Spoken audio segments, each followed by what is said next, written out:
अध्यक्ष महोदय, हाँ महोदय, केवीडी रोड के सुधार के लिए दिव्य नगर परियोजना सेक्टर 10 में 6 पार्किंग स्थलों का विकास किया जा रहा है। क्रमशः अप्रैल 2026 तथा मई 2026 तक कार्य पूर्ण होने की संभावना है। जी अरोड़ा। स्पीकर सर, कुरुक्षेत्र एक धार्मिक नगरी है और यहाँ पर समय समय पे धार्मिक आयोजन, सामाजिक आयोजन होते हैं और गीता जयंती का जो अंतर्राष्ट्रीय महोत्सव है वो अब एक बहुत बड़ा स्वरूप ले चुका है और उसमें आने वाले यात्रियों से और जो लोकल लोग हैं, कुरुक्षेत्र में जब गीता जयंती होती है लगभग 1 महीना पूरा शहर जाम हो जाता है, सड़कों पे चलने की जगह नहीं होती। ये ठीक है कि अच्छी बात है कि पार्किंग की व्यवस्था सेक्टर 10 में कर रहे हो, परंतु सेक्टर 10 की जो पार्किंग की व्यवस्था है स्पीकर सर, वो ब्रह्म सरोवर से 3-4 किलोमीटर दूर है।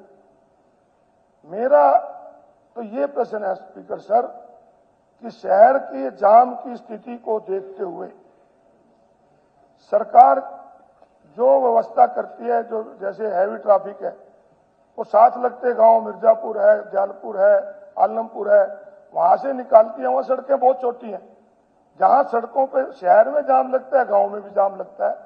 तो क्या शहर मुख्यमंत्री जी बताएंगे कि क्या कोई ऐसी योजना है जिससे ये सड़कें भी चौड़ी हों और कुरुक्षेत्र ढांड रोड अगर डबल हो जाए और पार्किंग की व्यवस्था ब्रह्म सरोवर के नजदीक हो जाए, तो क्या ऐसी योजना पे सरकार विचार करेगी? और कुरुक्षेत्र की जो मेन बात है, एक बाईपास, इसका सबसे बड़ा हल तो है बाईपास, परंतु जब तक बाईपास नहीं बनता तो क्या इन सड़कों को चौड़ा करना और ब्रह्म सरोवर के नजदीक पार्किंग को बनाने की सरकार की कोई योजना विचाराधीन है या नहीं? ये मुख्यमंत्री से मैं कहता हूं।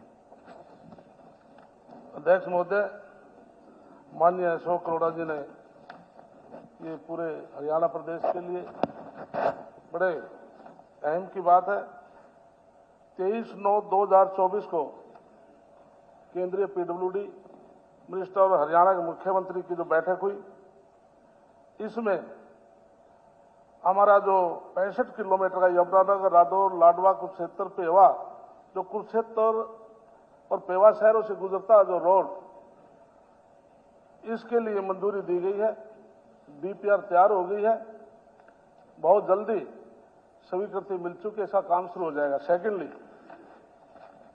अशोक जी ने पूछा कि शहर के बीच में कंजस्टेड हो जाता है, तो इसके लिए जो 100 फुटा रोड है लगभग 3.25 किलोमीटर है, इसके लिए 11 करोड़ की लागत से साइकिल ट्रैक और पैदल चलने का स्वीकृति शुरू हो चुकी। एचएसपी पर काम करके जो ब्रह्म सरोवर के सटल के बिल्कुल नजदीक है, इस पर भी कार्य शुरू हो जाएगा।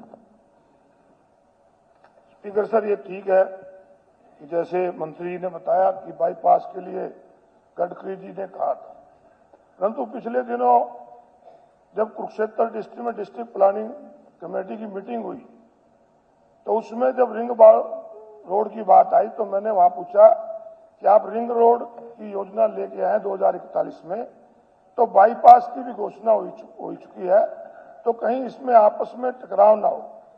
तो उन्होंने कहा कि अभी तक हमारे पास इसकी कोई मंजूरी नहीं है।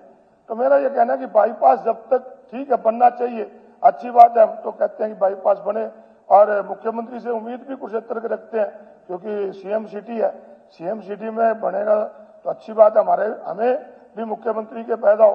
परंतु जब तक नहीं बनता, मेरा ये गांव में भी जाम हो जाता है, उनकी वैकल्पिक व्यवस्था के लिए आप उन सड़कों को चौड़ा करने के लिए कहते मौजूद था और दिल्ली की मुख्यमंत्री मौजूद थी और केंद्रीय जल संसाधन मंत्री अब एक कमेटी भी बनाई है और उसको लेकर के गति से काम चल रहा है।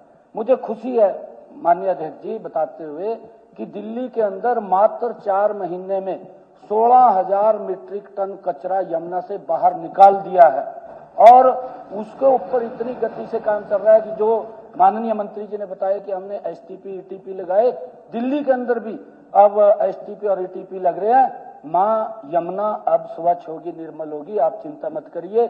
ये माननीय प्रधानमंत्री जी का संकल्प है। चलिए, प्रावधान करिए बजट की। वो तो अध्यक्ष महोदय, बजट की कोई कमी नहीं। 11 जगह ऐसी हैं, उसको नाला कहूं, नदी कहूं, ड्रेन कहूं, जो यमुना में मिलती है हरियाणा से।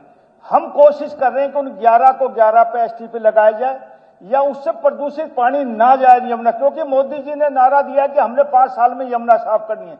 उसमें सबसे ज्यादा दायित्व हरियाणा का है और हम उस दायित्व को पूरा करेंगे।